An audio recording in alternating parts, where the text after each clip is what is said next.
Hi, this is Dave from Shoe Ranger. Here to talk to you about a brand new shoe that's out. There's a lot of different ways to talk about running shoes. Today we're going to talk about the last 3 years, 3 versions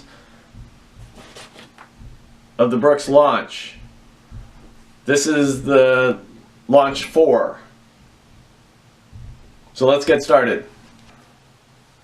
4 or 5 years ago, there was no plan for Brooks to bring the Launch back. The original Launch was in the market for 3 years. It had some love. There were a lot of people that liked it, but Brooks felt like they didn't really need it. Somewhere down the line, someone decided, hey, we need to come back and bring a new Launch out. So they brought out the Launch 2 to wild success. You could see this all over the race course. Doesn't matter what kind of race it was, whether it was a local 5K, the Boston Marathon, or in Kona, Hawaii at the Ironman. The Launch 2 was a great success. Nice open forefoot. Nice, super simple, neutral design. Flat bottom. Just a great ride. Last year, they brought out the Launch 3.0 or 3, whatever. I thought they took a dive. They went even simpler in design. They just took that mesh that was on Launch 2, reversed it, went inside out. They put a whole bunch of very thin overlays on top that brought the upper in close to your foot. It had a good feel, but not a great feel.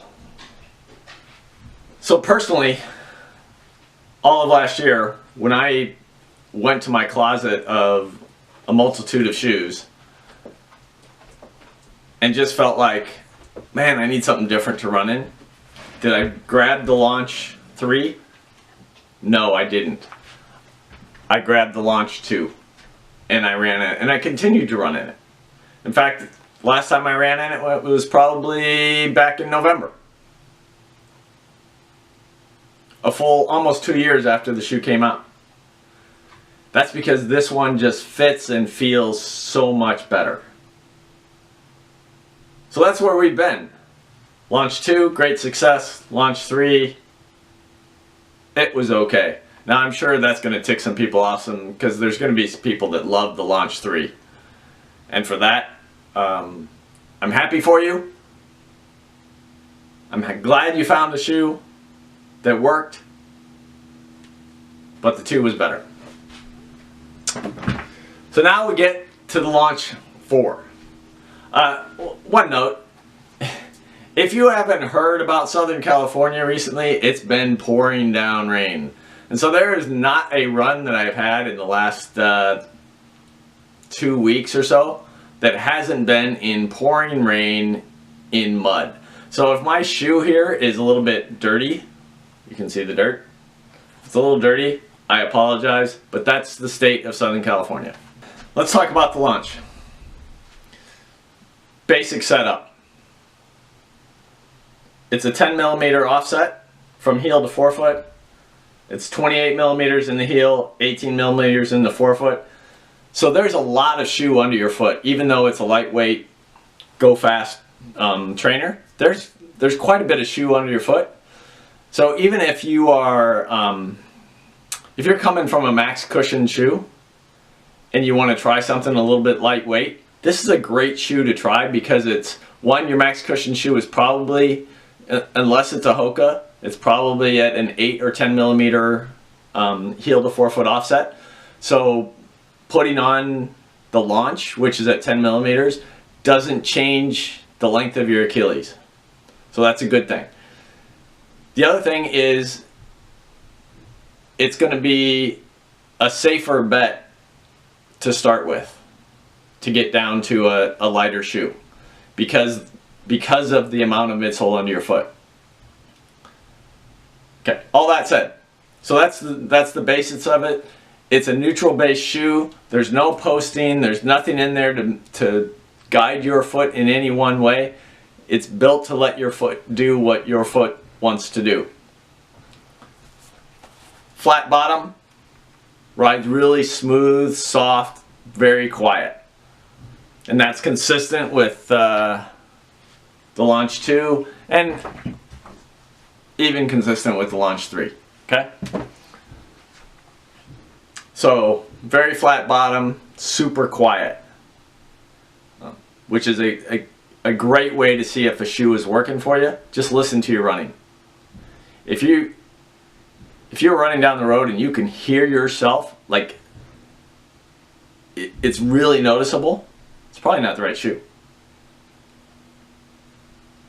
Alright, so very flat, outer sole, very smooth, neutral base. Now what they did differently from the Launch 3 with overlays over the top of the shoe is they got rid of the overlays. So there's nothing in the forefoot that is going to constrict your foot. So if you were one of those runners that put on the Launch 3 and either one, you went up to a larger size to get it to fit, or two, you just couldn't get it to fit because it was too tight around the forefoot, you'll be able to put this shoe on and run, which is good. The other thing that they did is they had some they had a very weak IRO. They beefed it up a little bit. Just makes it a better fit across the top of your foot. You'll notice it. If you're going from the 3 to the 4, you'll definitely notice that the top of the foot fit is much better. The other thing that I love about this shoe, it's $100. So let me say that again. This shoe is $100. So everything I'm telling you about, it's $100. This feel in the heel, what they've done to it, and it's really simple. All they did is they took a mesh, they took a foam back mesh, turned it inside out, put the smooth side against your foot.